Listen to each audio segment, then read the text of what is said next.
وما خلقت الجن والإنس إلا ليعبدون الله أكبر إلا ليعبدون মানে কি আল্লাহর ইবাদত ছাড়া অন্য কোনো কাজ ঈমানদারদের জন্য নাই কি নাই ইল্লা লিয়াবুদুন মানে আল্লাহর গোলামি আল্লাহর ইবাদত আল্লাহর দাসত্ব কি পরিমাণে হবে বেশি পরিমাণে হবে মানে আপনি ঘুম থেকে ওঠার পর থেকে ঘুমানো যাওয়া পর্যন্ত একমাত্র জিকির করতে হবে না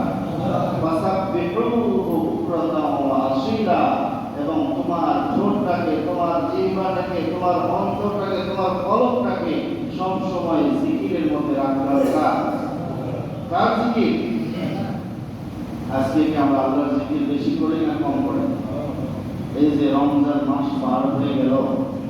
আমাদের যুব সমাজ থেকে একটু তাকান